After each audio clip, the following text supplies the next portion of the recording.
Um, Welcome everyone. The matter of great pleasure that LK Atheeq is giving the RK Hegde annual memorial lecture this afternoon. As you might be aware, the Hegde Chair was instituted at ISEC to help strengthen the ideals of decentralization in government. And Atheeq is among the few civil servants in the state, perhaps in the country, who have shown an exemplary commitment to the ideal and practice of decentralization. He has a personal website which I'll welcome you to visit when you're free. I read a short excerpt from his own bio note there. I quote, I'm passionate about education and health policy and governance reform. I had the unique opportunity to be in the Prime Minister's office when education became a fundamental right and higher education saw unprecedented expansion.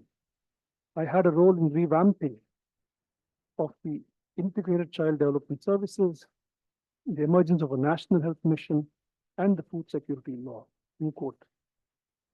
He's also a poet.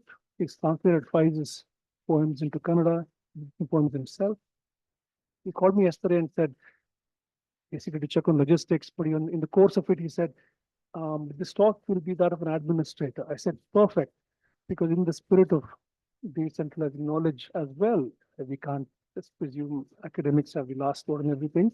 And it's just fantastic that he's here to share his views and experiences on this experiment that is unique. Actually, it started in Karnataka, a radical experiment really, and became part of the constitution many years later.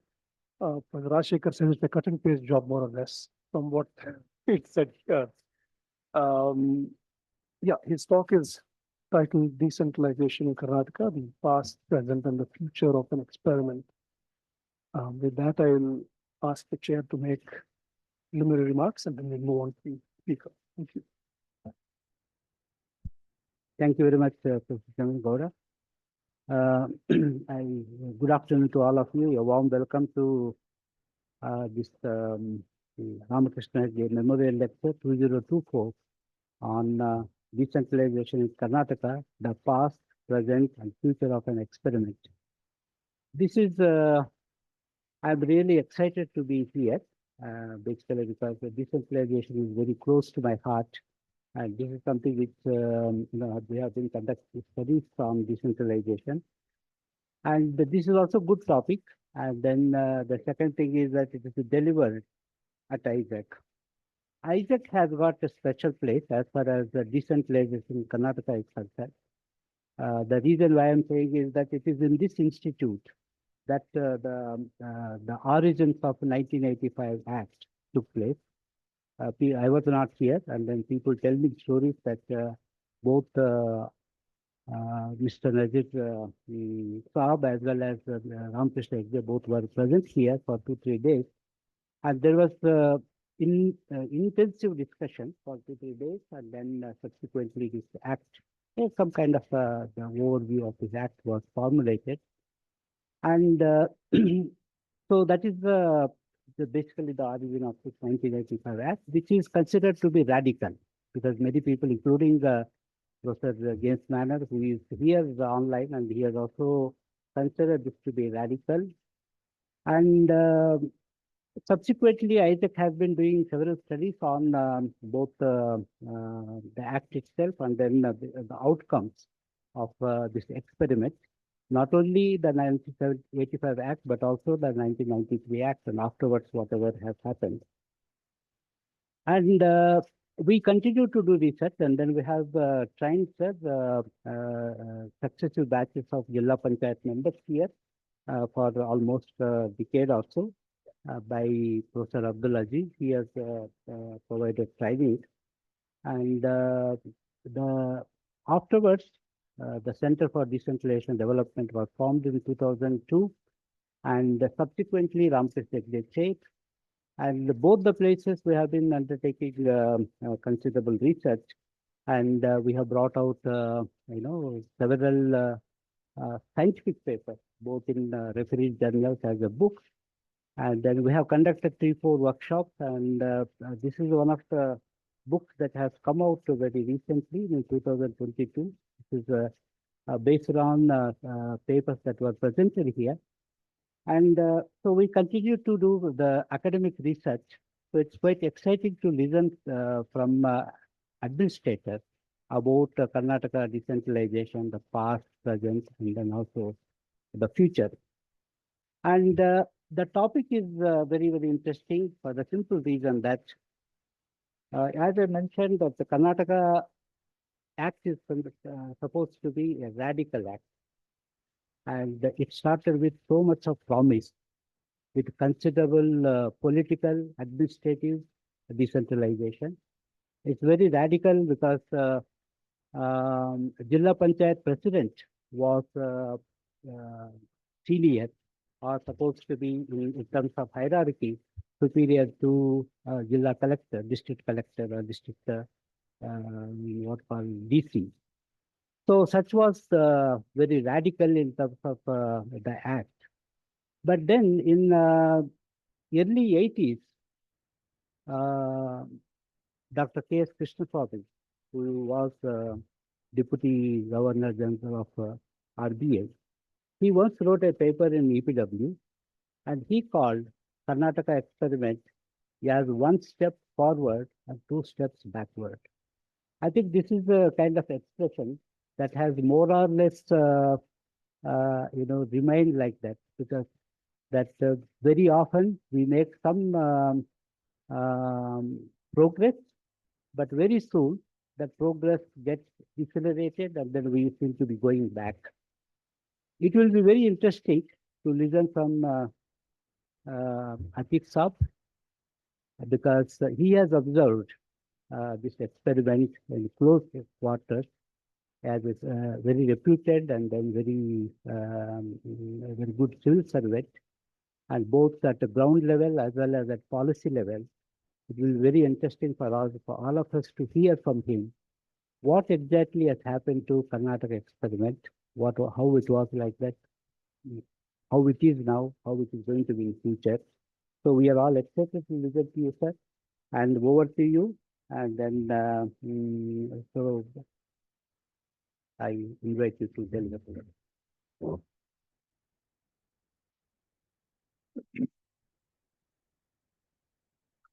Good afternoon, everybody. Professor D. Rajshekhar, the director of Atheeq, Professor Chandan Gowda, Vice Chancellor of Bangalore University, and all friends who are here and also who are logged in. Let me to begin with apologize that we are starting this program about 15 minutes late. So I would also like to begin my talk with a few disclaimers. Number one, so obviously I'm not an academician, so I would, like I was telling Chandan, speak from an administrator point of view, for somebody who has implemented these things and my observations. So many of them are, some of the things that I may say could be hypotheses, which could be, I would in fact like to, because a lot of PhD students are there, faculty are there, like to raise certain questions which need to be examined, researched, and tested, number one. Number two disclaimer is that Professor Chandan Gowda also told me that some journalists could be observing it and they may write it. So if they want to write it, I would request them to be little nuanced. I don't want a headline that Principal Secretary to Chief Minister criticizes decentralization or some certain headline. I don't want. Because what I would be mentioning here would be in a spirit of Chatham House rules and also as a non-partisan critique of decentralization and praise where praise is due and criticism where criticism is needed. So let me begin with this introduction. So I have already been introduced. For those who don't know, I was Principal Secretary, Rural Development and Panchayat Raj for 5 years. I am one of the longest serving Principal Secretary of this department in Karnataka after Srinivas Murthy. So I'm the second longest serving. So this is the time. So it was an exciting time working with this department for 5 long years.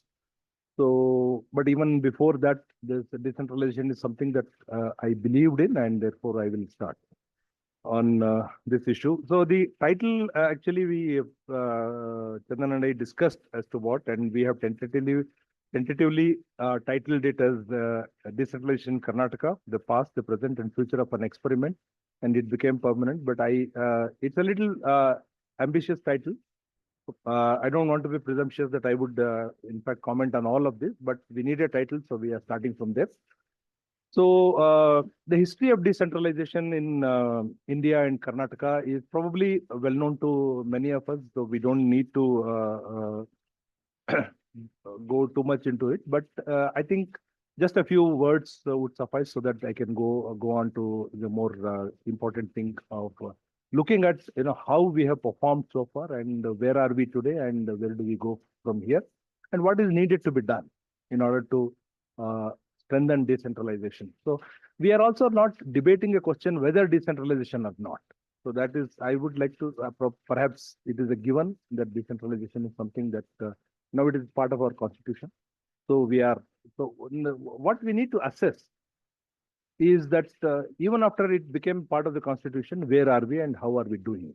And so I straight away I believe that decentralization is the way to go, and we need to strengthen.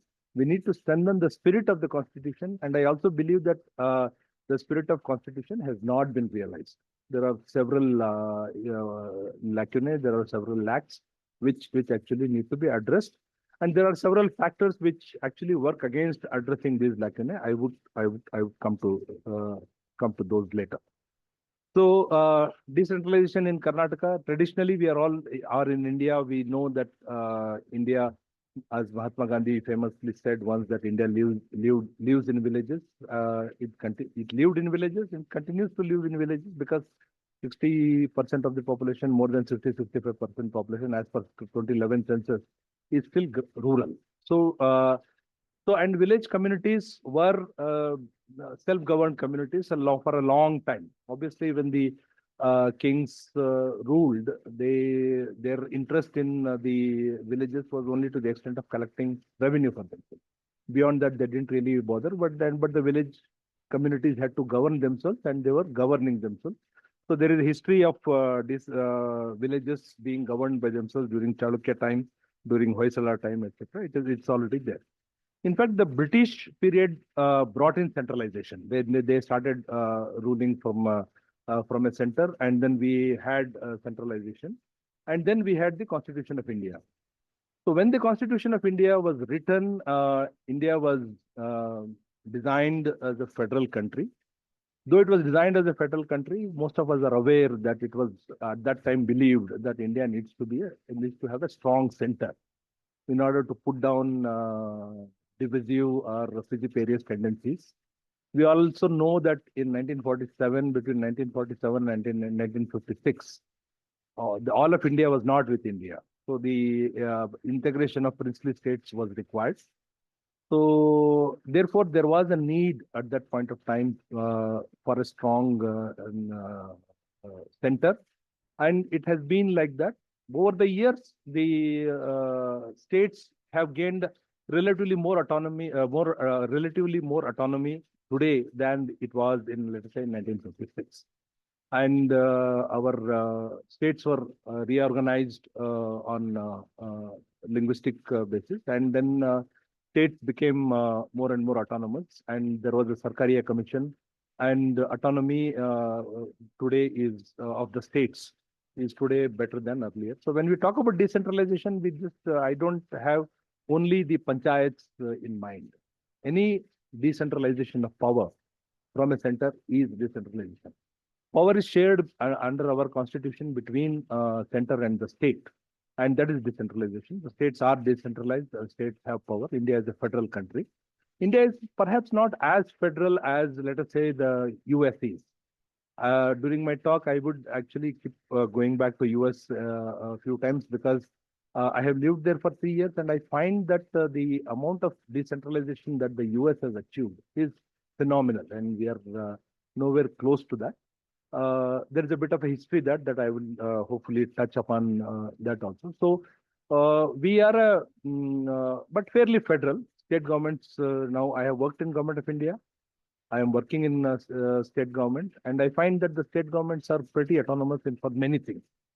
But for certain things, we still rely on the center for clearance of projects. Like, for example, our irrigation projects, we heavily depend on the central government. You must have heard of the Mahadayi dispute. It's a very small project of 7 TMC, 15 TMC. Out of that, one project of 7 TMC is stuck because government of India is not clearing it.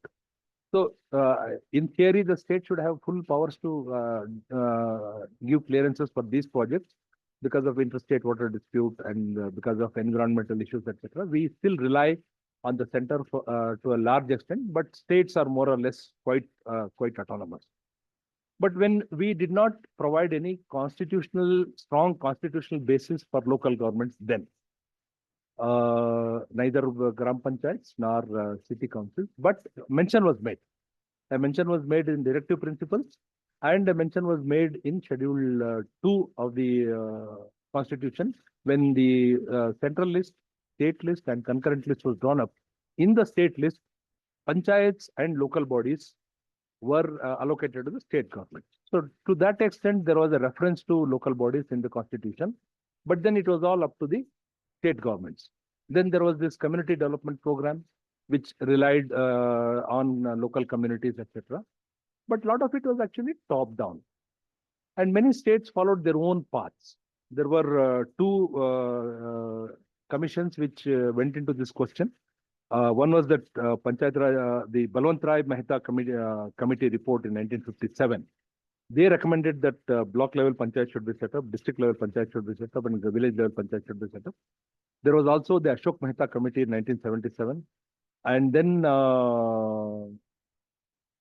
based on that, it is said that Karnataka actually followed the Ashok Mehta committee more than it did follow the earlier one. And we had that the Karnataka Zilla Parishad, Mandal Panchayat and Nyaya Samitis Act of 1986, to which Professor Rajshekhar referred to. It was a revolutionary act. It was an unprecedented revolutionary act. And Professor Rajshekhar, while introducing, he kept saying that Karnataka's legislation is revolutionary. I would like to just make a small correction that it is no more that. Because that act was more or less given a go-by because that act predated the constitutional amendment. So the constitution, it was decided during Rajiv Gandhi's time that we actually need a constitutional basis for Gram Panchayats and municipalities, because otherwise, if left to the states, it depends whether some states want to decentralize, others do not. Karnataka decided under Abdul Nazir Saab and Ramakrishna Hegde decided to pass this very path-breaking legislation. But other states probably did not do, or they paid lip service to this.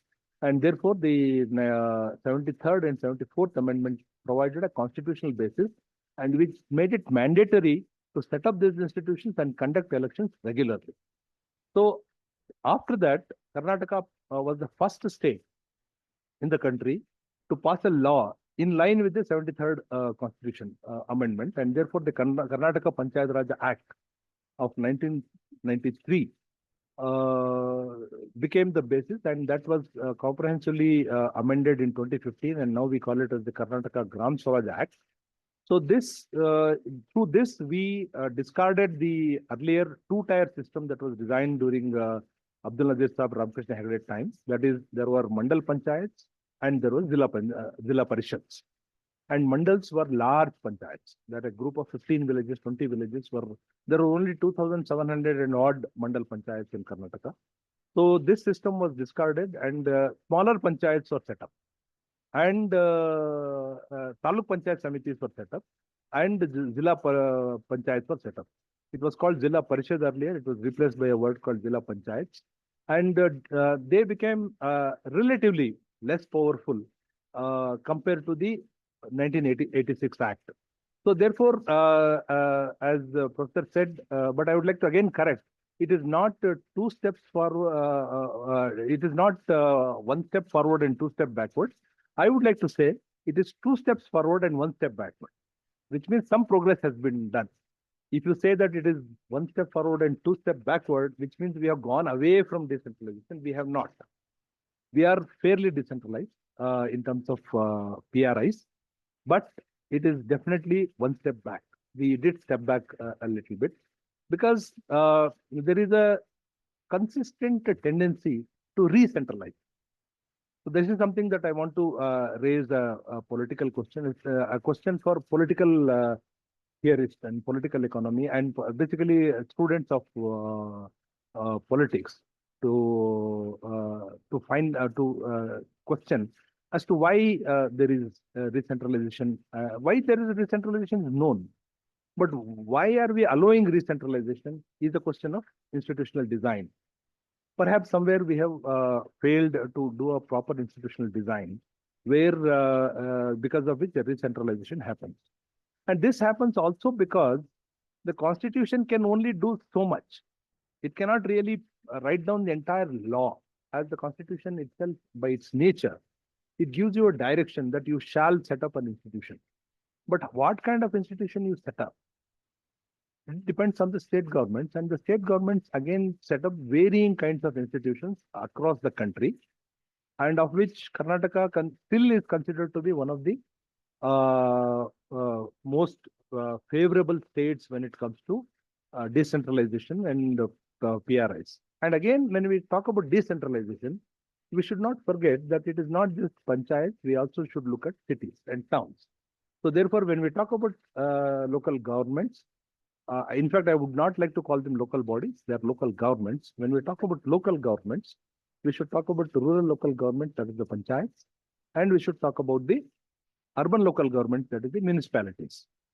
There again, to what extent we have succeeded in decentralization varies between rural local governments and urban local governments. Again, the performance is not as good as rosy in urban governance as it is in rural local government institutions. So, broadly speaking, I think I have touched upon the history of decentralization as to where we have come so far, and then now the status is that all states in the country are forced to conduct Gram Panchayat elections, Taluk Panchayat elections, and Jilla Panchayat elections. And if if elections are not held to certain local bodies, Government of India has kept some levers in their hand that there is this finance commission grants which are going to local bodies, they withhold them. Karnataka, we have not held the elections for Jilla Panchayats and Taluk Panchayats for more than 4-5 years now, 4 years. And because of that, we are losing the finance commission grants, because they are saying that you conduct the elections and otherwise we will not give. So they are keeping a stick there. But the elections are being held, and a lot of fund transfer is tied to elections, and therefore panchayats are constituted and panchayats are functioning. But how well are they functioning? How well they can function? What is an ideal type? Where are we? These are some of the questions that I would like to raise here, and I'll keep an eye on time. So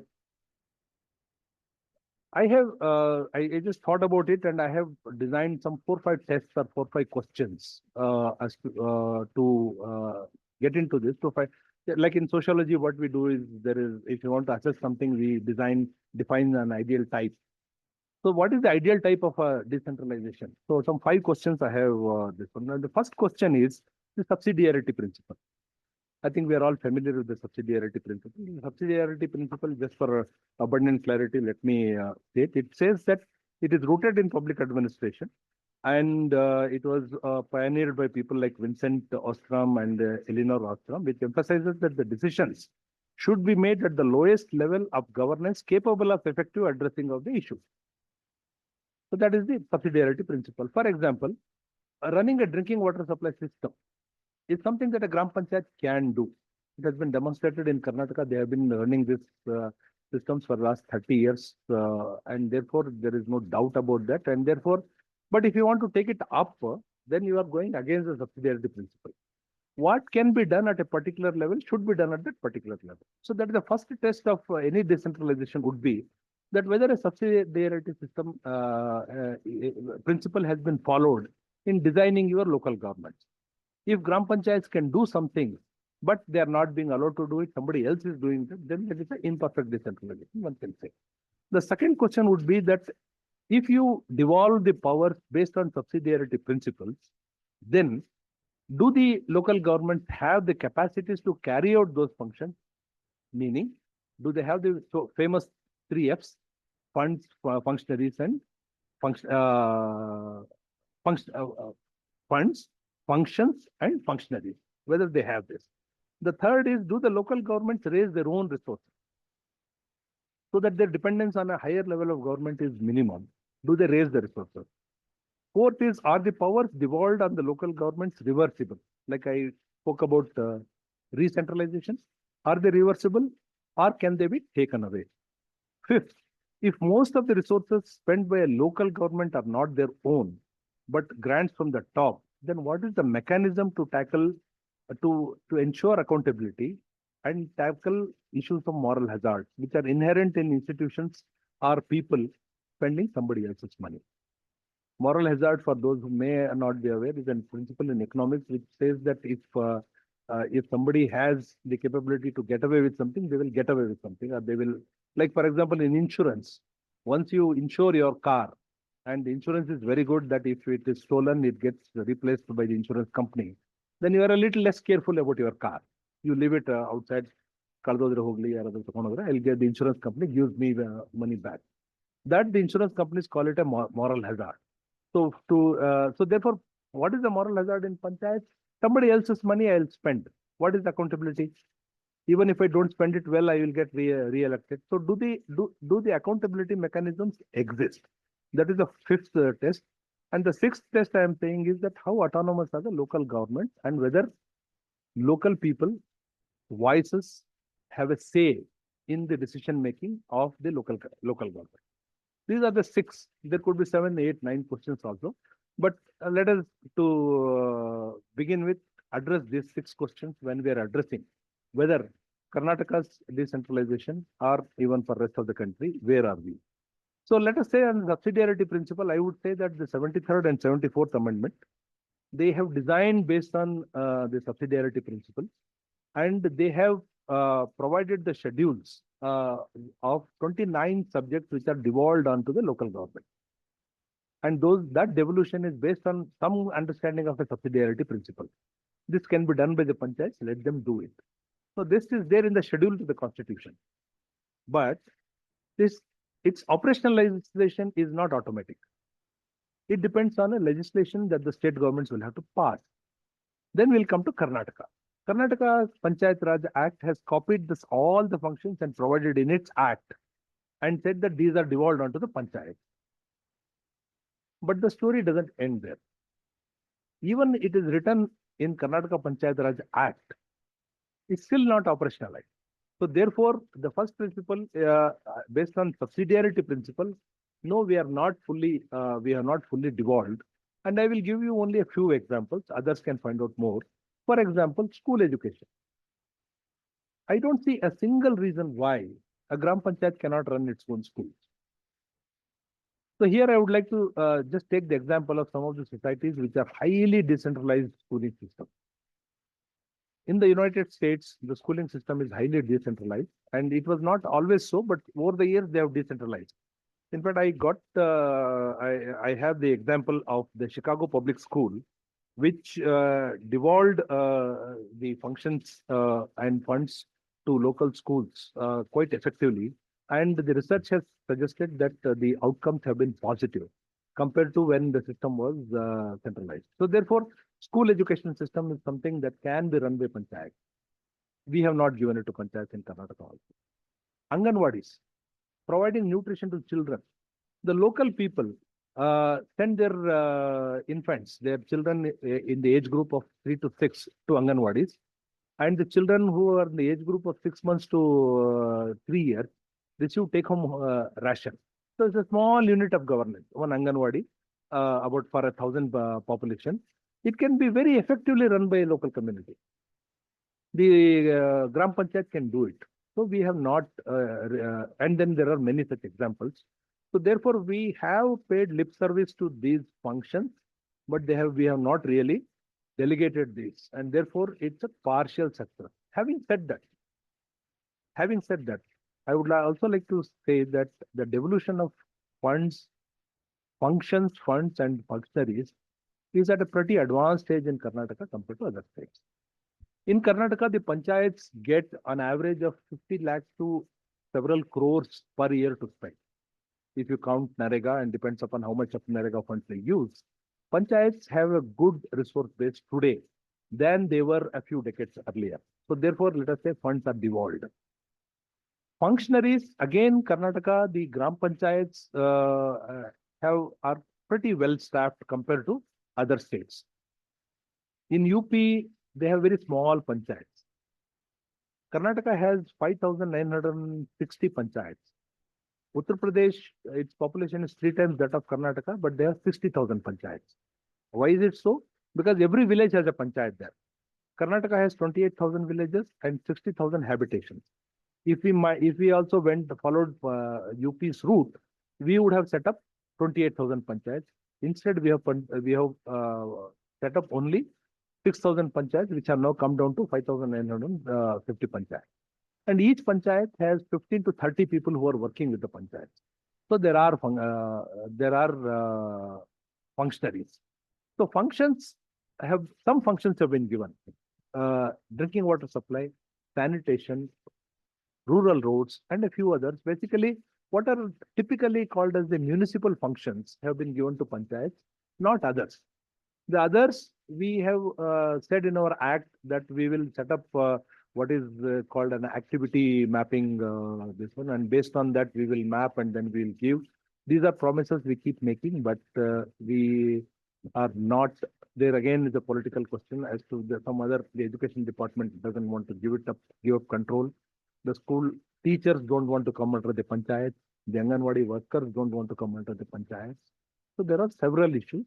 But to answer the first question, that we are partially decentralized, effectively, because my ideal type is an institution, a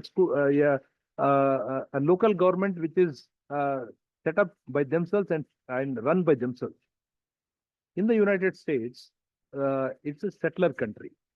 People went from all over Europe, mainly UK to begin with, and all over Europe, and they went and colonized the local people's lands, and they settled. So the community settled, and then they incorporated their own city, even a small village of 100 houses, they call it a city. So they set up their own town or a city. They appointed one of them as mayor. They appointed a police commissioner or a sheriff, and they raised resources locally.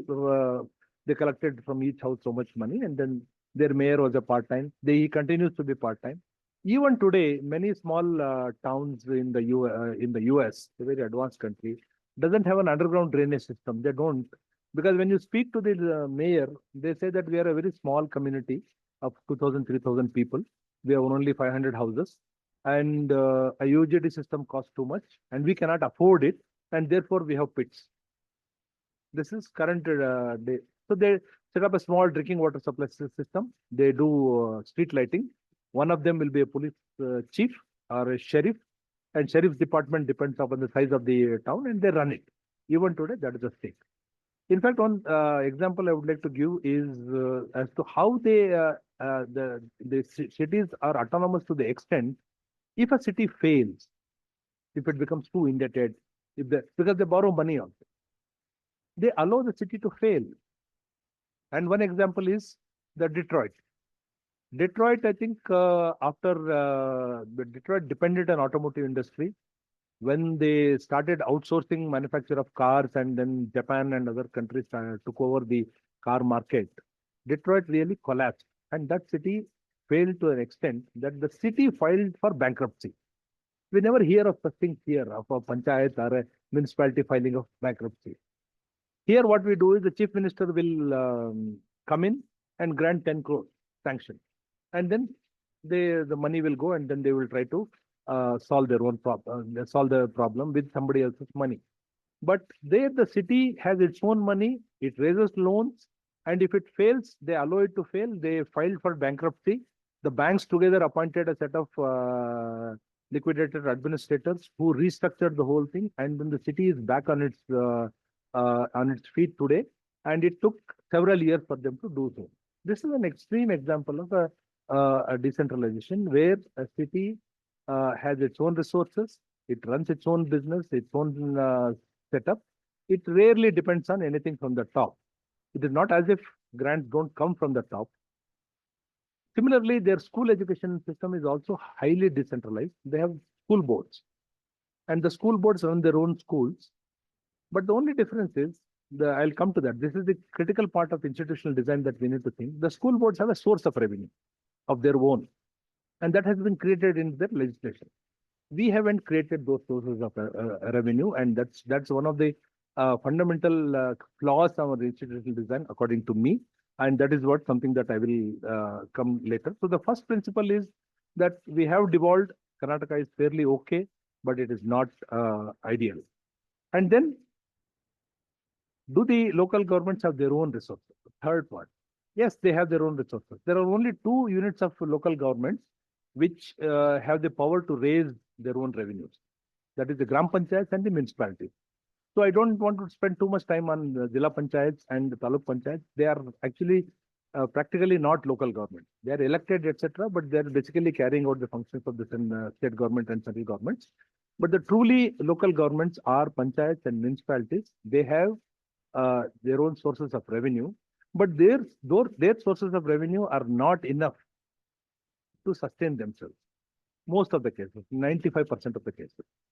Average revenue that but through taxes one Gram Panchayat raises in Karnataka is about a 5 lakh rupees. Just to pay for salaries, the Panchayat needs 15 to 20 lakh rupees every year, whereas there is resources of 5 lakh rupees. So they are forever dependent on higher levels of government for their source of revenue. So therefore, they are not truly autonomous. They are dependent on funds to be given from the top. And once I give money, then I am a paternalistic state. I am like a father figure. I don't trust the panchayat. Like parents don't trust their children to do the right decisions. I don't trust the panchayat. So I give them the money, then I also tell them what to do with this money. That is not true decentralization. So what we are doing, central government, on the recommendation of the 15th Finance Commission, said that you will increase the grants to be given to the panchayats, but 60% of the money should be spent on water and sanitation, 30% on water, 30% on sanitation. So I have designed a program called Jal Jeevan Mission. You have to give 30% to that program.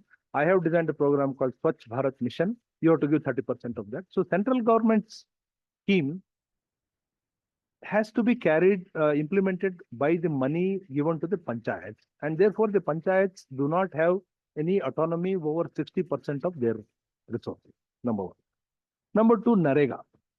NREGA is a labor-oriented program. We give work to people, and then through that asset building has to be done. But there again, the central government brings in a lot of fine print. They say that not more than 15% of the NREGA budget should be spent on roads. Now I am a panchayat, and I find that my panchayat, the roads are very bad. The connectivity from the main major district road to my panchayat is very bad, and I need to spend money. But here is a bureaucrat who says, thou shalt not do the road because here is a guideline. So through minutiae, through guidelines, through circulars, a lot of autonomy of the panchayat gets usurped, taken away by the bureaucrats. And therefore, so we have the whole issue of if the panchayat doesn't have enough resources of its own, then it has to depend on these funds. There are panchayats around Bangalore city which are surplus, which are flush with money because their tax base is very high. In fact, 3 of the panchayats receive taxes from the Bangalore airport. So they get a lot of money. So therefore, they are not fully autonomous to spend their own money because we don't trust them. So we give approval to their action plan. The action plan comes up to ACS Panchayat Raj, and Uma Mahadevan Madam sitting in the secretariat will have to decide whether we have to give approval to Bashatilli Panchayat or not. So therefore, that is the state of affairs when it comes to decentralization. So therefore, the key here is whether you have the resources, whether the powers given to panchayats reversible. Yes, they are. Not under law, but through various subterranean and subterfuge, we take away power. Give an example. So there are district sector schemes that we have designed. So district sector schemes means that the Jilla Panchayat has control over their schemes in agriculture department, in horticulture department, sericulture and animal husbandry, what have you. So what we do is we allocate a certain funds to this district sector programs. But we also designed similar program with similar objectives and call it a state sector scheme. And we take away most of the beneficiaries from there and put it here. So that the director of agriculture and through that the agriculture commissioner or agriculture secretary or agriculture minister has a more control over it. And therefore, creeping re-centralization is what that we have observed. And this happens through writing of guidelines, circulars, etc. And those circulars are used by bureaucrats to override the voice of the people. How much say or autonomy do the local people have? Partially. Some say some autonomy they have. And for reasons that I mentioned, that for example, they're not permitted to build their roads because under NREGA, we have said that not more than 15% of the resources can be spent. Therefore, they don't have full voice as to how to.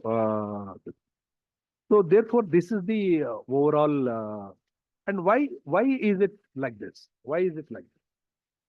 It is like this because the way we have designed is that I see that I don't see an upheaval of political protest from the grassroots saying that we need panchayat.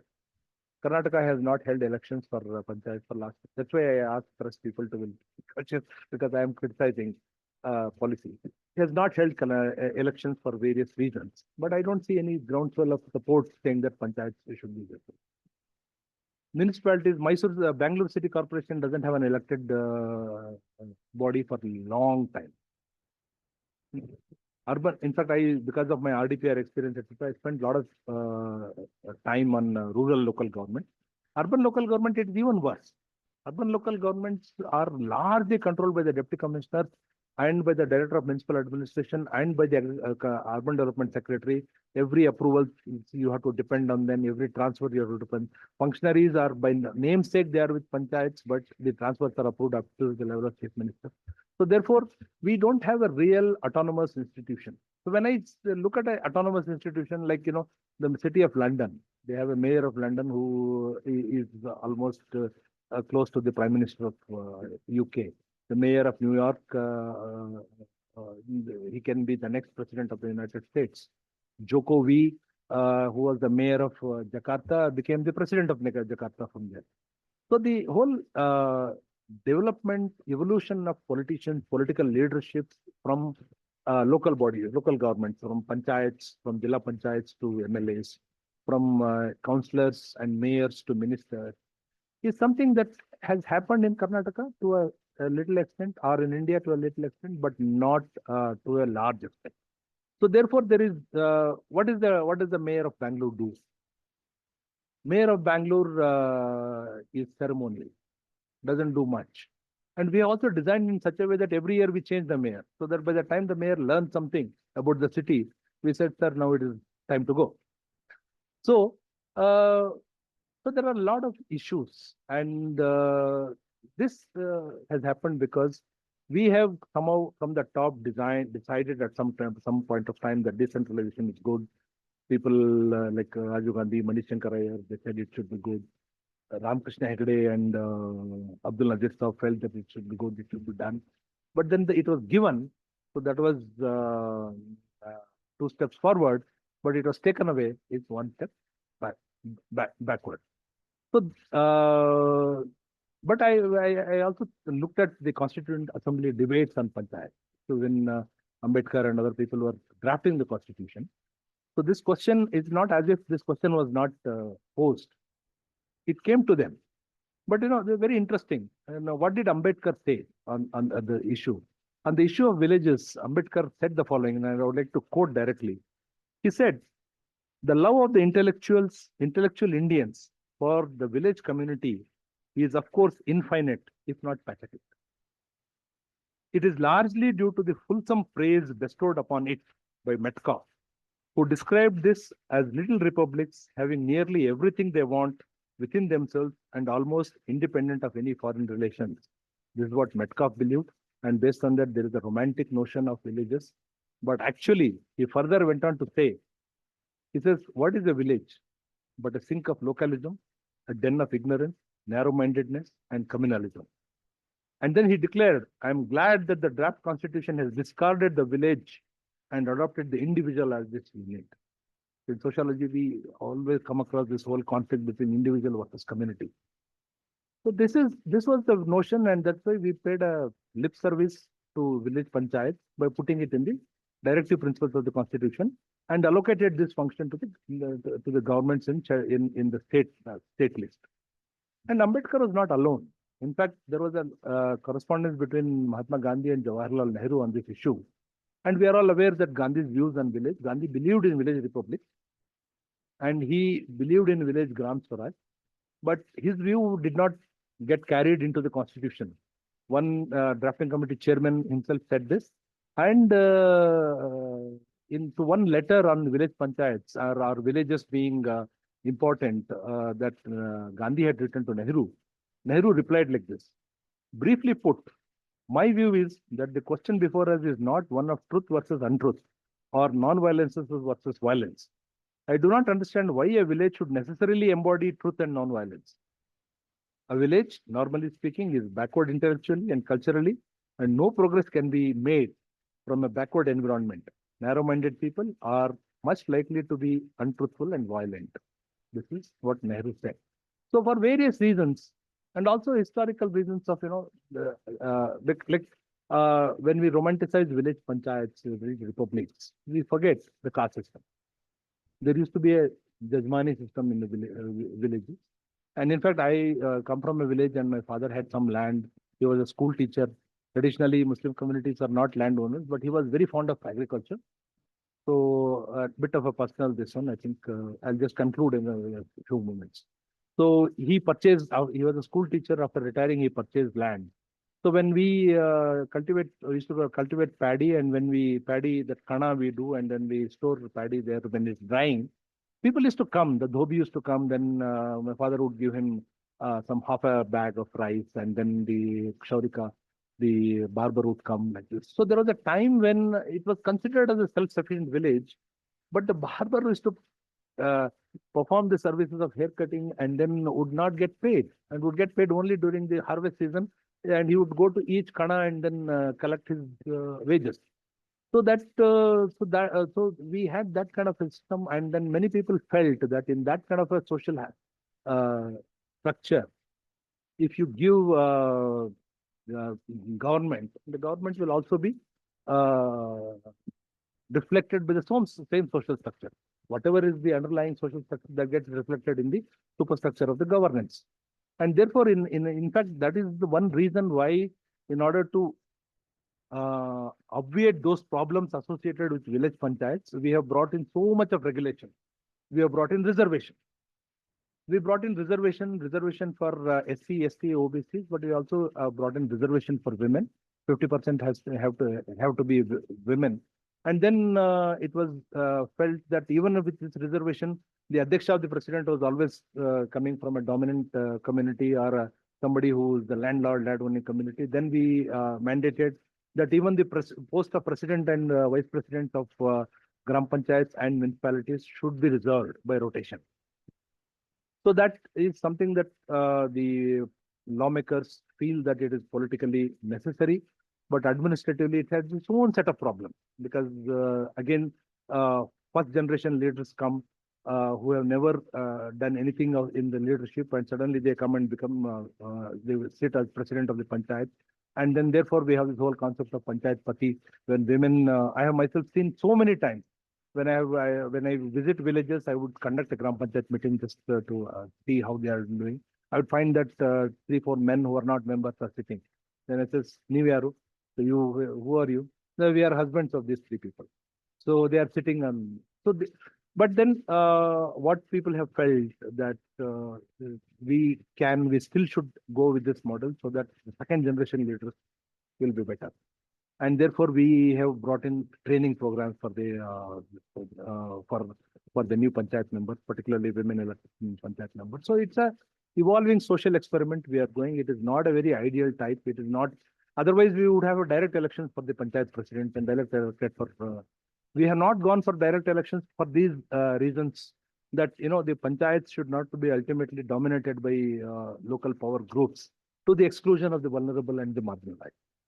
So there are multiple issues involved in this. And finally, why have we not been able to totally decentralize, give powers to the local panchayat as per subsidiarity principle, let them run their own schools and anganwadis? In Karnataka, over the years, a lot of re-centralization has happened at the instance of the MLAs. So now we have a situation where there is a conflict, and increasingly the MLAs are feeling the need to control every institution under their domain. In fact, they are very afraid of SDMCs also. Whenever we conduct SDMC elections, SDMC means School Development and Management Committee in charge of a school. Even there, they want a representative of their own. That is the kind of political control. There was a discussion on having small committees to look after parks in Bangalore city. And it was suggested that we will put out applications, a call for applications from interested parties through a website so that they can be appointed to oversight, to do oversight of the park, so that the local small committee can look after the city park in Bangalore city council, so that they can be upkeep and all is done. It was shot down immediately. The Bangalore city MLA says, no, it can't be done. I have to nominate people. So they have to nominate people to ward committee, etc. So there is a power struggle between this one. And panchayat, when there is a power struggle between panchayat members and MLAs, we know who wins. So this is the overall state of panchayats and decentralization, in my opinion. So what I feel is that if we design a system where the local governments have their own sources of revenue and they're able to raise them, then they will also get the voice saying that, like your tax is a voice. When you pay tax, it says that now we have paid and therefore we can demand services. So when we don't collect anything, then paternalism kicks in, we give everything and therefore don't ask too many questions. If people pay a lot of taxes, they say that we are paying taxes, the roads are in such a bad state. So, but then it all again issues of how much tax can be collected from people. And the tax raising capability of a local panchayat in Indi Taluk of Bijapur would be very different from Bashathalli, which is located 15 kilometers from the outskirts of Bangalore city. He will be able to collect 10 crores a year, and those people will be able to collect 5 lakhs. Therefore, can we think of a revenue expenditure equalization commission kind of thing, like 15th Finance Commission? The finance commissions, what do? They basically determine how much of resources that are collected by the center are to be shared between center and the state, and within states, how much should be shared with each state. So Bihar collects less, but we give them more. For every 1 rupee that Bihar collects, we give them 3 rupees. For every 1 rupee Karnataka collects, we get back 13 paisa. So this kind of why is it done? Because there is a principle in public administration, it's called the expenditure equalization. Whatever may be the revenue raising capability of a region, for the interest of achieving a uniform, a basic minimum level of living, standard of living for people, some kind of an expenditure equalization should be done. Same amount of money per capita should be spent on this area as well as in that area. So therefore, there is a finance commission which does this apportionment of resources. So we have a state finance commission also, which doesn't really do this much. It devolves money onto the panchayats, etc. But a lot of it is not very effective devolution. These are some of the tricks we do, which I don't know whether I should share here. So basically what we do is, for example, we devolve the entire payment of entire education grant on the taluk panchayats. And we say that we have devolved a lot of money to the panchayats. But the entire thing goes to the teachers' salaries. And therefore the taluk panchayats have very little control over anything. So therefore it is not really a true devolution of resources on them. But there are several other issues. So I think overall, we compared to rest of the country, Karnataka has done very well. Perhaps Kerala is better than us. Kerala has set up more viable panchayats. They have set up one panchayat for 40,000 people. And they have also done a true decentralization of funds, devolution of funds. 1/3 of the budget just they give to the panchayats, but they have only 1,000 panchayats. And 1,000 panchayats have enough functionaries and they work, each one of them work like a large municipality. But other than Kerala and perhaps, I don't know, West Bengal, etc., Karnataka is one of the better states. We have better panchayats. When you visit the panchayats in Karnataka, you will see a large office. There is a meeting hall. People are there. A lot of services are being performed by panchayats. Whereas in UP, the panchayat office sometimes is peripatetic. It's just the one secretary with a basta of files is roaming around. That is panchayat. In fact, now they are trying to give money to village panchayats to build a panchayat house. Panchayat, there is a scheme saying that we'll fund panchayat ghar because the panchayats are only one karmachari, one secretary, second division clerk is the only person who runs an entire panchayat without any office. So I don't want to end this lecture with a feeling, give an impression that Karnataka is bad. Karnataka is very, very good when it comes to centralization, decentralization. But compared to an ideal type of a decentralization, we have a long way to go. So therefore, we need to see as to how to really reach there. How do you get political leadership to really bring and give more powers? And it's just again not giving a powers for the sake of it, and because one person can give, the other person can withdraw it. So therefore, it has to be structural and institutional. So it is what I thank Professor Rajshekhar and Chandan Gowda for having invited me and asked me to speak to all of you. Thank you very much.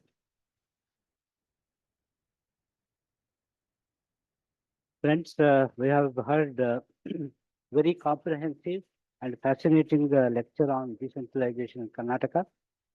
And just to broadly summarize, the main hypothesis that Atheeq Sahab has put forward is that in his view, ideal local government is the one where the principle of subsidiarity is followed, where the capacities of local government functionaries are developed, where own sources of revenue are sufficient to meet the expenditure, and where the local governments do not depend on transfers by higher levels of government and thereby lose their autonomy, where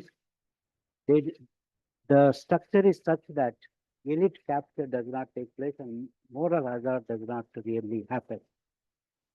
These are, and then where the powers that are given are irreversible. So these are some of the features that he has outlined, and he looked at Karnataka's decentralized experiment through this framework of 6-7 ideal types, and then says that while decentralization in Karnataka is highly advanced, and that's true because Revolution Indexer consistently keeps Karnataka as one of the top states. First, of course, is Kerala, but Karnataka is one of the states which come in the top 3-4. That is something which regularly happens. And he attributes this to a few reasons. So that is basically the institutional design. Institutional design is one of the important factors. And the second thing is that muted political protest. That's what the political protest is somewhat muted.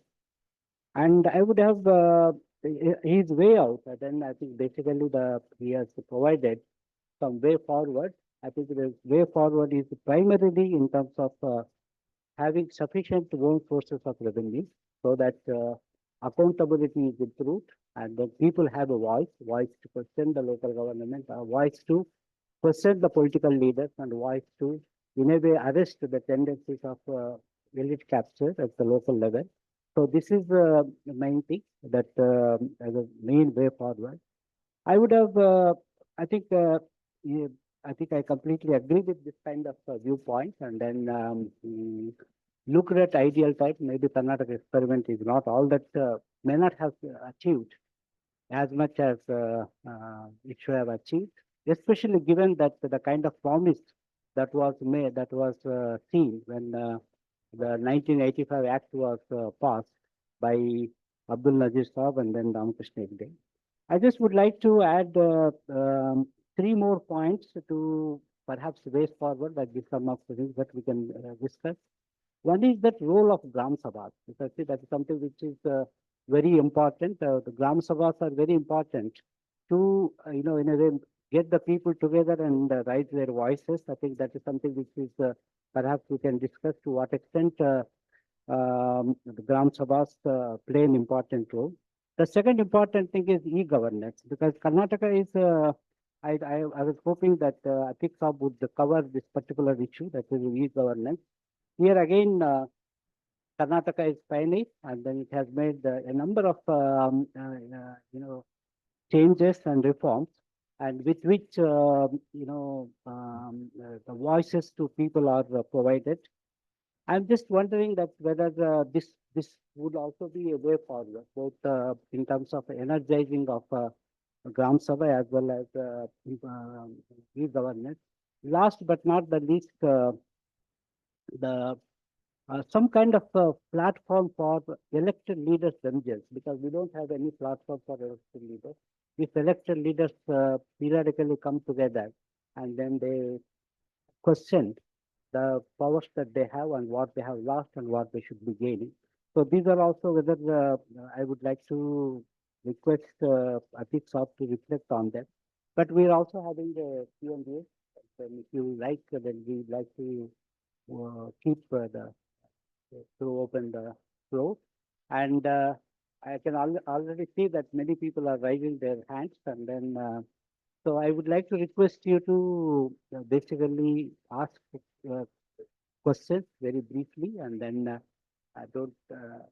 I think pointed questions would be quite helpful because we have many people. Okay, in terms of the sequence, Professor Nathani and of course Manjula. Then if anyone raises, so then please provide the notice. Yeah, then Kala, Professor Nathani. Thank you for your very elegant and informative talk. You rightly observed that local democracy in urban areas is not as good as in rural areas.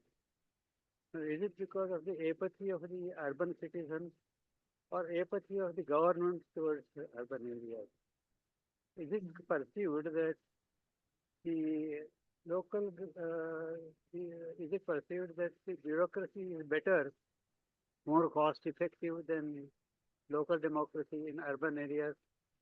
Is urban democracy, local democracy in urban areas much more expensive? What can be done to improve the matter? So, Manjula? So thank you very much. It is indeed a very comprehensive lecture, and then the six pertinent question that you have raised, and then the kind of explanation that you have provided, it's very much true to the situation that we have been. Because as somebody who has passionately worked on decentralization, I can really appreciate all the point that you have mentioned, which is true to the exact thing that's happening in the ground.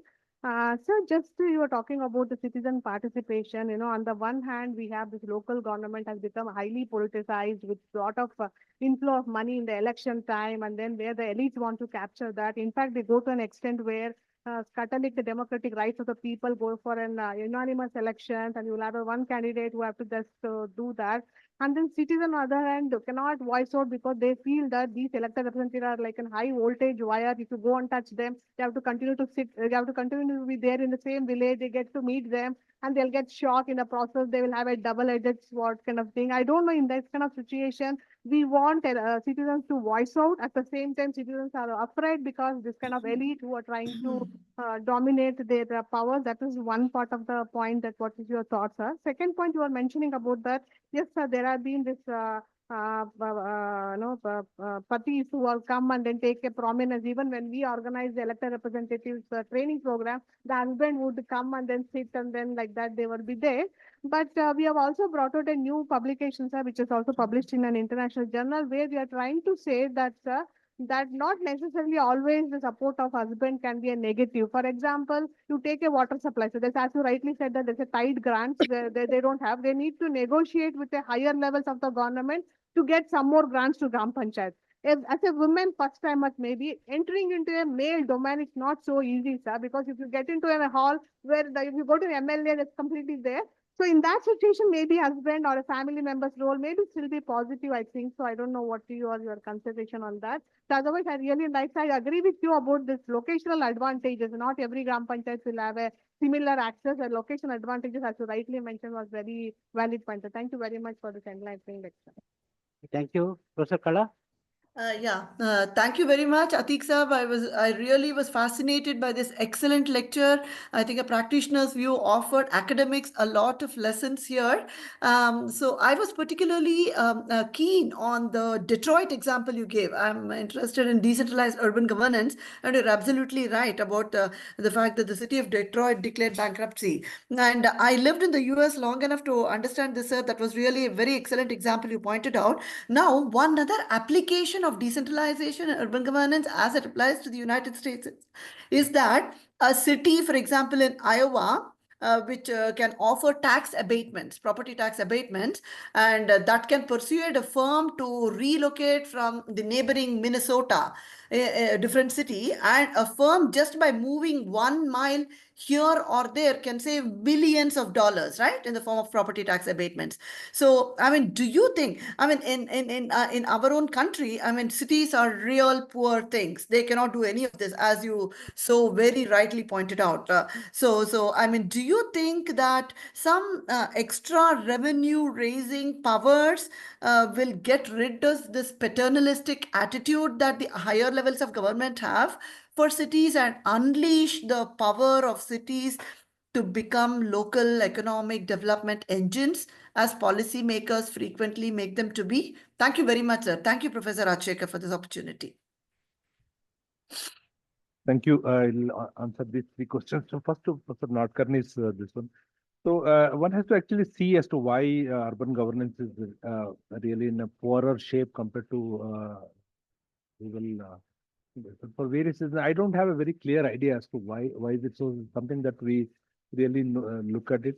I don't think there is any clear assessment that the urban bureaucracy-led urban governance is cost-effective compared to elected representatives. There is no such. In fact, a lot of people in my colleague IAS officers feel that okay, now we are administrators, we'll do a better job because elections have not been held. In reality, it is not so. It is not so anywhere else. One very cute example is that of Punjab. Punjab was under governor, president's rule done by governor. Basically, the bureaucrats ran Punjab for 15 years. They ran the state to the ground. You need political democracy, and also political leadership kind of decisions they take, bureaucrats cannot take because structurally we are a little timid, and therefore urban governance has to be there. There is no such finding. It's just that for various reasons our urban governance has not picked up. And like I gave the example of Indonesia, Jakarta, etc. In many places, the leadership from cities really emerges and goes on to higher. And even in India, I think the Mumbai and Kolkata municipal corporations are much more autonomous and they do better compared to Bangalore City Corporation.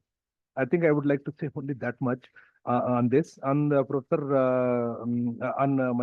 Manjula's this one.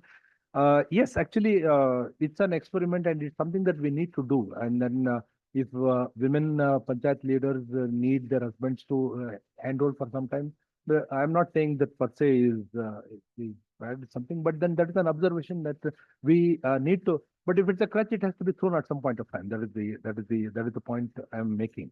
As far as elite capture is concerned, is that again it's a two ways of looking at it. Sometimes there will be a powerful panchayat, it can be elite, etc. But again, his or her capacity to run around and get things done for the village could be better than somebody else. And in fact, if the panchayat members are fighting hard, spending more money to get elected, that it means the panchayats are important. If panchayats are not important, they will not spend money and go. And therefore, I don't see that it in itself as a problem. But having said that, like in my enthusiasm to criticize, I perhaps did not highlight many of the positive things that we have done. Like Professor Rajshekar spoke of e-governance, etc. Our Panchtantra 2.0 software that Karnataka has developed in the last 3 years it has become a model for the country. A lot of people are coming and asking for it. And through e-governance, we are trying to build more stronger panchayats. But the way to go is to prevent, panchayat members becoming autocratic, etc. There is a need for deepening of democracy. The deepening of democracy has been tried through, making ward sabhas important, gram sabhas important, etc. And therefore, like in other countries, they run referendums on everything. School boards in the US run referendum. Whether a swimming pool has to be built for the school, etc. They run a referendum, and then the parents will decide whether it can be done or not. And therefore, the deepening democracy is required. And revenue raising, what Professor Kala has mentioned. Yes, in the school boards in the US are autonomous mainly because they have a source of revenue, and therefore the schools are free. They don't collect any fees. Schooling in the US for up to 12 years is free. But school boards are still rich because they get a part of the property tax, property registration. From the property tax, part of that money is allocated to them structurally, legally through a statute. In Karnataka also, we had stamp duty grants, which have actually slowly they have lost their relevance. So I totally agree that we need to create some additional sources of revenues to panchayats and local bodies, in addition to just the tax base. Tax base, the problem of equalization is there. So if they are without begging, if they are able to get resources, then they will become a little more stronger than they are right now. Yeah, thank you very much, Professor Satish Deshpande. Thank you very much for a very well-structured and very clear presentation. I wanted to push a little on the quotes you read out from, particularly of Ambedkar. It would seem to be a logical point that the oppressed in a local area would require some overarching power beyond the local powers to sort of reduce or regulate the amount of oppression they face. Like the argument that has been made by many Dalit thinkers about British rule, that it came too late and left too early from the point of view of the Dalit community, which under traditional rule would have suffered. So I want to know what you think of this as a generic argument, because this would seem to go against decentralization there is no guarantee that the higher power will be sensitive to the oppressed in local areas. That is the catch in this argument. But other than that, what do you think of this? Yeah, anyone else? Gauri? Good evening, sir. So I want to understand your perspective of like the scope of inter-institutional linkage between the panchayats, FPOs, or even this self-help group. Because I came across where there is no inadequate representation of women in self-help groups, where the panchayat leader was actually elected as one of the board of members in the farmer producer organization. So what can be the new model or scope for the interinstitutional linkage between FPOs, self-help groups, or even the? Thank you. Anyone else? So that, yeah. Can you come down, come here and then ask us? Okay, sure, no problem. Yeah. Dr. Rajesh is from Private Institute. So one side we are talking about political interference, how exactly that is affecting the performance of the local body. And on the other side, we have to also think about the public participation, which is different in the decentralized institutions. Like, so giving example of Asian cricket, my father was a headmaster. I have seen like how whether the participation of the public in the SCMC itself. So because they have to literally go to every home to be member of that SCMC. So I just wanted to know that what could be the strategy of government of Karnataka to include the public participation in the decentralization. Thank you. We just have one more, Dr. Machang. Thank you.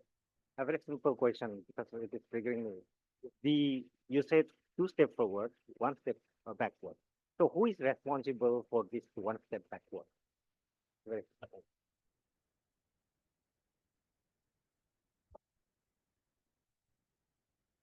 Firstly, to address your question, sir, that I just don't want to be misunderstood when I quoted this. What Dr. Ambedkar said had a context and had a time. So I'm not saying that that quote is to be used today or but I was only quoting that to perhaps reflect on the reason why not too much of importance was given to village self-governance right in the constitution. What was done in 73rd Amendment could have been put in the act itself. Perhaps this was the background. But obviously we have moved quite far away from there. We have reposed our faith in village government. So, and also I agree with you that there is no guarantee that a higher level of institutions will be more sensitive. So, a way to go is the panchayats, and way to go is that we institute some safeguards. Reservation is one such safeguard. So today, this is the way to go, and whether elite capture or whether dominance of any governance institution by certain castes and communities, that is a fact of life. That is true in lower assembly also. Because assembly also, the people who have voice would be the people from communities which are little have a history of more political assertion and have a better grounding in education and leadership. So that is a subsisting problem. It's a continuing problem. So, but going forward, this is the way to go, and therefore we need to create institutions which are more robust and where deepening of democracy is there, where public participation is mandated, and that is actually so. I'll come to Rajeshwari's question on that. So, what can we do? So, it is a when you really look at actual facts, like she was quoting her father, and if I really quote, when I was in education department, we were pushing for SDMCs, and government orders were issued mandating that SDMCs have to be set up. Immediately there was a backlash. MLA said that we need to nominate people. You don't want to elect a SDMC. But at the same, around that time, one teacher died by suicide. And she wrote saying that I am dying suicide because of the harassment from the committee members. So you can use that data and then say, therefore, let us not have any SDMC. We cannot come to such conclusions. There would be a problems, and there's a whole question of what is political interference. The panchayat itself is political, and if they are not looking into their panchayats, then who has to interfere? They have to intervene and this one. So political, because everything is political, and when you're making a choice, it's political, and therefore political. We all work with political systems because that's the nature of the democracy. But what can we do to make the people's voice heard? That is where the whole issue of conducting gram sabhas, etc., comes, and what sabhas comes. But that is easier said than done. A lot of people will cynically laugh behind my back when we talk about gram sabha, saying that gram sabhas are a sham; they don't get conducted properly. So therefore, what we are trying to do is we are using technology, our Panchtantra 2.0 software. We have said that now you have to conduct gram sabha on the system, that you initiate the meeting by clicking some buttons and then take a camera, then you record the proceedings. Then we are trying to enable speech to text and text to speech. Those people who cannot read, then if you click the button, then the computer will read out what has been recorded, and then it will be. So we'll have to bring in a lot of measures in order to strengthen the grassroots democracy, because just by having during my training programs, I have said this so many times. Just because you have a Gram Panchayat president doesn't mean that he or she is really representing the will of all the people. And they can become their own kings and queens, and they may completely discard the will of the people. And therefore, and that can be true of the MLAs and MPs also. So therefore, what is good for MLA, we should also look at what is good. People say there are a lot of things that I haven't been able to raise. For example, corruption. People have argued that through decentralization, what you have done is you have decentralized corruption. Therefore, panchayats are corrupt. But our MLA is holy. We don't. And therefore we have to take it that if with power some corruption will come. So we don't really accept it, but we need to design systems to counter that. And deepening of democracy through making the voices of the people heard, and introducing new measures like having referendums if it is possible. So let each decision be voted. Suppose they want to, instead of building roads in the Dalit colony, they want to build a Mahadwara to the village, and they want to spend 5 crores for Mahadwara. Everybody decides. And there are suppose they said we want to renovate an entire temple, but the village roads are in pathetic condition. So there, perhaps it is better to vote on each one of these. Many countries are doing that. So, so those we have to work on this. Anyway, the short point I want to make is that we need to go forward. We need to strengthen these institutions. We need to create better resource base. We need to make sure that decentralization doesn't happen. And that brings me to the last question: that who is responsible for decentralization? It's the power dynamics. Slowly, if the MLAs are able to get back the more power, like for example, on classic struggle is happening over the selection committee for selecting houses. There was a committee set up to that MLA will chair the committee, which will select the houses to be granted to the houseless people. MLA sitting at the Taluk headquarters will do it. But as per the statute, it is the Gram Sabha which is supposed to do. It has been agitated before the High Court, and the High Court has clearly said that you cannot overrule the power of the statute through a guidelines or a circular, and therefore the MLA committees are illegal. So, but everything is a power struggle and it gets tested. Who is responsible? Higher levels of power. I want to read. I'm a bureaucrat. If I can afford it, I will take back the power from you. That's how it works. Yeah, thank you. I just would like to ask anyone on the online, Professor Asadi is there, Mr. K.V. Raju, Shivanna. Anyone of you want to ask something? Professor, yeah, Professor Raju has, yeah. Professor Asadi, can you please unmute and then ask your question? Yeah, I have a small question. This is with regard to the powerfulness of rural panchayat. If you look at the World Bank report in 1990s, it talked about the decentralization, deconcentration of power, which ultimately means that we need to have the panchayat raj and other things. Which when it comes to the question of India, that during Rajiv Gandhi's period or the Narasimha Rao's period, it was converted into the panchayat raj, whatever it may be. But the thing is that if link that one to the rural panchayat, it is said that rural panchayats are very weak when compared to the global capital. For example, let me take up two important issues. One is the case of the Plachimada in Kerala. Plachimada, wherein Coca-Cola company came in, despite the resistance to the panchayat raj, Coca-Cola company established their what's called the installed their what's that bottling company. Then later on, after the public resistance, it has to shelve that one.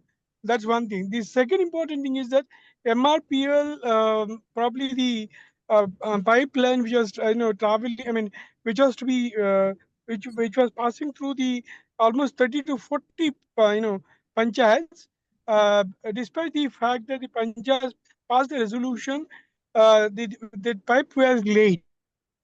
That was the second one. The third one, I mean, this is. Professor Asadi, we have lost you. I think while we are getting back his connection, Professor I'm Raju, talking about the yesterday's incident in Panchayat. I think election. Whatever it may be. Let me not talk about that now. Yeah, it's moving. Professor Raju, can you just enough to combat the what is called piracy of our what's called the biodiversity or intellectual property rights. Okay, Professor Raju. Yeah, first of all, it's good to see LK Atheeq after a long time. So and also to hear different dimensions of the decentralization. It's a quite an enjoyable lecture and hearing for me. Sitting in Lucknow and working with the UP government, I want to raise a small clarification, basically, not a question, not a comment. What LK Atheeq has said is very interesting for me, looking from the UP perspective. I was just right now when the discussion is on, I called another ACS to take a look at this platform and the discussions that happens here. I really appreciate Isaac for hosting this for a long time. I'm sure many of the senior bureaucrats have come and participated in this whole process. What I was trying to share with the ACS is, we would like to bring in the senior officers like Atheeq and others from developmental sectors, and then bring other officers to this kind of a platform. So it's a mutual learning, what UP can learn from Karnataka or what Karnataka can learn from UP. Would like to bridge that kind of a gap and like to involve other officers from UP also in this whole process. We don't have this, at least I have not seen in the last 7 years in UP, whatever the further reason is. We would start this, and I'll request, I think because just last week I was with the discussions with the Rural Development and Panchayati Raj. We would like to bring in the best practices and the experiences of the senior people, including the finance. I was closely linked to that earlier. So that would be really useful. I'm really wonderful and thankful for Isaac and Atheeq and others for giving me this opportunity to listen to this lecture. Thank you. Professor Rashekar, Yeah. I'm Shivan Nair. Sure, go ahead. Yeah, I have one observation, one clarification. I said, do you agree that the reluctance on the part of state leadership and even including state bureaucracy is coming in the way of devolution of powers to local bodies? That's one. The second is that with regard to viability of panchayats, so do you think that the Karnataka should go for mandal panchayat concept of having bigger panchayats in terms of area and population, which could enable to raise more resources? Do you agree that we should revisit mandal panchayats concept? Thank you. Thank you. Indrajit? Thank you very much, sir. My point is related to your statement of that, yes, everything is political and we are part of this political system. So can we dissociate this panchayat elections from the existing political parties?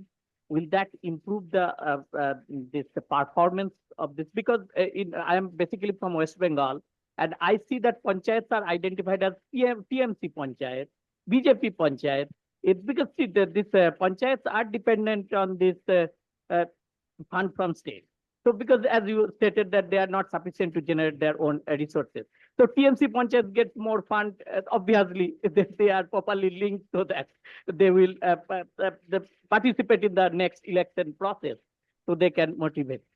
So what's your opinion on that? Thank you. Uma, can I request you to say a few words? Because Uma Mahadevan is the ACS of Panchayat Raj. So I have taken the foolish courage to speak so much when she is sitting here. So please say a few words. Thank you. Thank you, Atheeq. And thank you, Isaac, for organizing this excellent session. I'm sorry I couldn't join in person, though I wanted to, for this lovely talk named after Ramakrishna Hegde.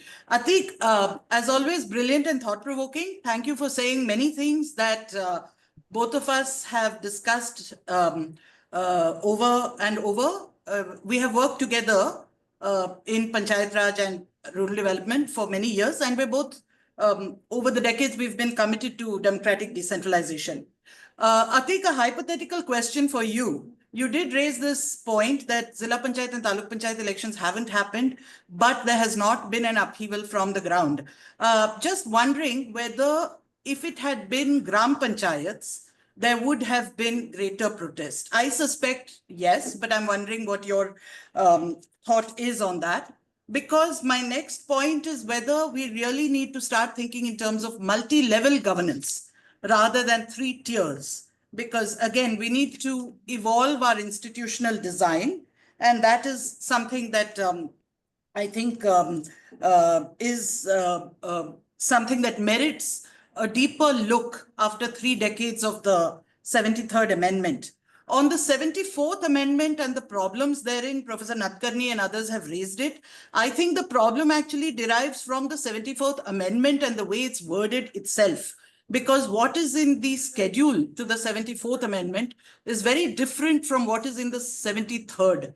And the way in which 73rd visualizes a local government taking care of women and child development, taking care of school education, taking care of welfare, all the way down to libraries and agriculture and afforestation. The 74th does not do that. The 74th has a rather narrower view of what local governance is, and that's something I felt. So, and thanks also for talking about Panchatantra 2, which I think is a powerful ongoing project. It's a work in progress, and we're already discussing and designing Panchatantra 3. Panchatantra 3. My final thing I'd like to say is that, we've heard the word ideal, and the fact that, and thank you also for saying that we are 2 steps forward and 1 step back. I totally agree.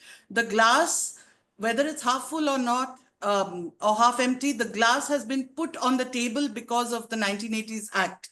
And thereafter, I think the 93 amendment further solidified that. The word ideal is something I think is a fraught with all kinds of hazards. We should not have the ideal granted to us. People should actually have to ask for it, work for it. Collective action is required to achieve whatever decentralization is received. And I think then it should be an ongoing project. And that, in my view, is the ideal. And that is something, the ideal is always something worth aspiring for rather than achieving. Because once we achieve what we call the ideal, we would not work for it, and we would not perhaps cherish it and protect it as we should. That's all I had to say. Thanks once again. Most insightful. Thank you very much. The last question. We're running out of time. There's a little question. So given the way things are stacked in the state, which panchayats perform better than which others, and what may be the mechanism that allow for that? Yeah. The last question, Uma, is also very interesting. We have been ranking panchayats, and we have been rewarding panchayats, etc. So I'll come to that before. I think first to Professor Muzaffar Asadi's question.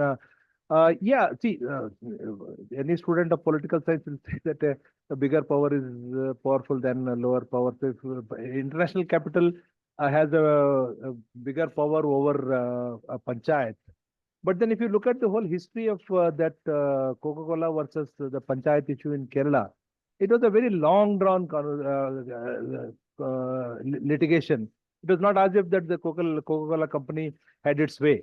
And finally, I think the whole panchayat's concerns were addressed, and then they had to stop they had to order the panchayats to the Coca-Cola companies to stop letting out the wastewater without treating it. But yeah, the generic point, yes, panchayats are weaker institutions. They do not have so much power.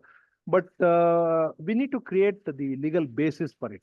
For example, the groundwater legislation in India is a very weak legislation, and the whole Coca-Cola company, the problem, sometimes it comes from groundwater also. Whether how much water can a beverage company can suck from ground. Sometimes they go very deep and put powerful pumps. They can suck water from neighboring farmers' aquifers also. So, but then legislation is, so therefore there is a need for a strong legislation which gives power to the panchayats, and then the panchayats exercise that power. To respond to Shri Shivanna's comment, this is my personal preference is for slightly bigger panchayats. Both Uma Mahadevan and I agree on this. We have been arguing for bigger panchayats because bigger panchayats are more viable, and also they over the years now, with the improvement in communication infrastructure.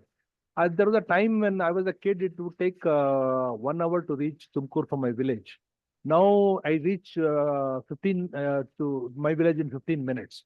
So therefore, distances have shrunk now because of better better road infrastructure, and therefore there is no need to have a panchayat in every village. We can have a slightly larger panchayat, and it can afford. It will become a more viable entity. So I feel that, in fact, Professor Raju, KV Raju should really advise UP government to amalgamate their panchayats In fact, it's a good design to keep them weak by giving one second division clerk with some books and saying you go and you become the panchayat secretary of a village without any panchayat ghar, nothing else. Therefore, larger panchayats are definitely more viable. Coming to your question of how do you disassociate politics from gram panchayat? Very hard question. In fact, this agitated the minds of the people who wrote Karnataka's law. And then we said that the panchayat elections in Karnataka will not be on party line. They are not. Even today, they are not. So therefore, but political parties will come in informally, if not formally. So I believe that I don't have a study or a data to say this, but based on my observations, I believe that that decision to not conduct panchayat elections on party lines has worked to a limited extent. It's still the control of because the panchayat members have their own political ideologies, and then so they'll count how many. Just the other day, I am the HS to chief minister, so I am privy to some discussions. So some gentleman, some minister was coming and telling the CM that in the recent by-elections, most of the panchayats were won by Congress. How is he saying that? Because it's not on party lines, but it's an informal this one. So therefore, even if we have the desire to keep the panchayats away from politics, it is very difficult. Informally, politics creeps in. And West Bengal has its own this one. Before TMC, panchayats were dominated by the communists. So when the communists left, it was occupied by TMC. So therefore, political involvement in panchayats is something that cannot be done away with, because in a democracy you conduct elections. When we have elections, there is a party backing. And coming to Uma's this one, probably you're right that if panchayat elections were also not held, there would be there would be hue and cry, and I hope there would be, because. And the last question is whether we do we really need so many tiers of government? There again, my personal view, there is no need for taluk panchayats, because effectively they are not really working. But Zilla panchayats, yes, is required. But Zilla panchayats also need to be a little bit of a self-governed panchayats they should be made. But right now, what is happening is the Zilla panchayats and taluk panchayats, to a large extent, and to some extent, gram panchayats have become extended arms of the government. So they are treated like a department of the government. They implement our policies. They are not self-governing institutions. A gram panchayat is, but gram panchayat also there is a lot of interference from the top. So again, because of the weakness of the elected representatives, the panchayat development officer becomes the key player. And then people come and gram panchayat members come and tell me that PDO sahibaru mat kelodilla. PDO doesn't listen to me. And whenever panchayat members used to come and ask me, I used to ask them one question: what is the budget of your panchayat? How much does your panchayat get from 15th Finance Commission? Typically get something like 30 to 35 lakh rupees. And the panchayat member says 2 lakh rupees. I said, how is that 2 lakh rupees? It took some time for me to realize that. Then I asked her, how many panchayat members are there in your panchayat? Sir, 20. Then I thought, okay, maybe your grant is 40. So just to check this, because of my academic interest, I called that PDO panchayat and he said 40. So how is she saying 20? Because her share is 20. Her share is 2. Her share is 2. So they give a partial information. And one of the complaints that I received from Gram Panchayat is that our Panchayat Development Officer does not tell us the latest circulars from government, doesn't give us all the information. The information is given on a need-to-know basis. The very fact that the Panchayat members who are elected representatives of the people have to depend on Panchayat is again because of the differential power structure. It's like, in a government school, the power of the parent should be higher than that of the teacher, but the teacher is an educated person, and then she gets some more power than that parent. The parent cannot demand accountability from the teacher, and that is one of the fundamental problems of education. The same problem is there on panchayat. It takes time now to really empower panchayat members, where they can demand accountability, and then they demand that you please tell us the entire picture and not just my part of the story. Yeah. So thank you very much. In my initial remarks, I felt that Karnataka experiment is one step forward and 2 steps backward, whereas I think way back that was. And now Atheeq Saab says that 2 steps forward and 1 step backward. I think we both agree that there are some steps forward, some steps backward. The difference is basically the number of steps forward, number of steps backward. This is the main difference. But that difference is bound to be there between us.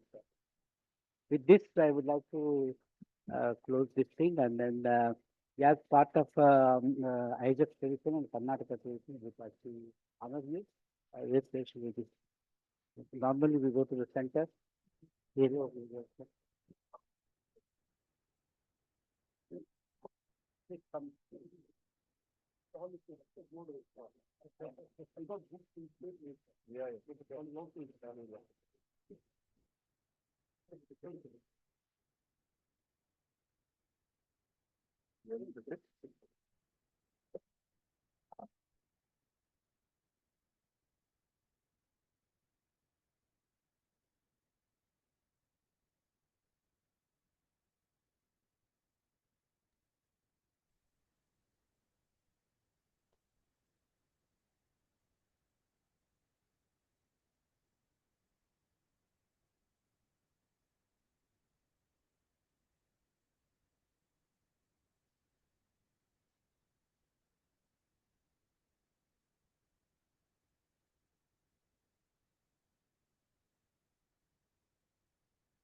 I request all of you to join us for hiking. Yes.